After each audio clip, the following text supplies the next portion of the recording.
Pernah tak anda tertanya-tanya apa sebenarnya yang menjadikan seseorang itu wira?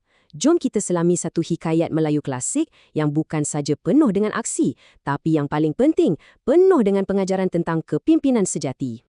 Kisah kita bermula bila seorang pahlawan dari Majapahit, Kertalesari, tiba di Melaka. Tapi, dia datang bukan untuk berdamai. Dia datang dengan satu misi yang sangat berbahaya. Tapi kan ini bukan sekadar tugas biasa. Jauh di sudut hatinya ada satu dendam yang membara. Sebenarnya, Kertalasari nak balas dendam atas kematian ayahnya yang dibunuh oleh Wira Melaka, Laksamana.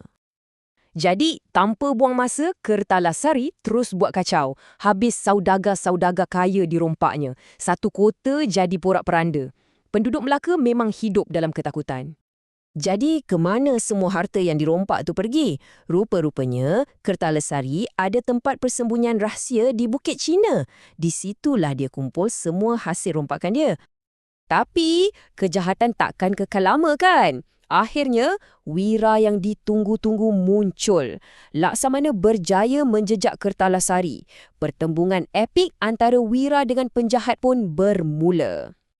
Dan inilah dia kemuncaknya. Dengan kehandalannya, Laksamana berjaya menewaskan Kertalasari. Satu tikaman maut menamatkan segala keganasan dan mengembalikan keamanan di Melaka.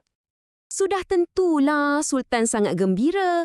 Sebagai ganjaran atas keberanian Laksamana, baginda anugerahkan semua harta yang dijumpai semula di Bukit Cina tu kepada Laksamana.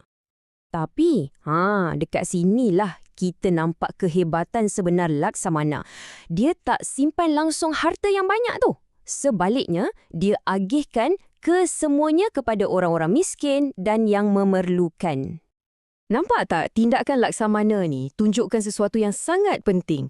Kepimpinan yang hebat tu bukan soal kuasa atau kekayaan, tapi soal berkhidmat untuk rakyat. Itulah teladan yang sebenar.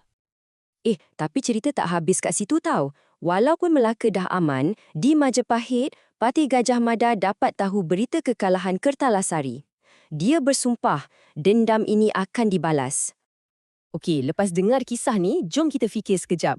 Dalam dunia kita hari ni, agaknya sifat kepimpinan Laksamana yang mana satu yang kita boleh contohi dalam hidup kita seharian? Dan satu lagi soalan, bila Laksamana agihkan semula semua kekayaan tu kepada orang miskin, bukankah itu sebenarnya satu bentuk keadilan sosial yang kita selalu cakapkan sekarang?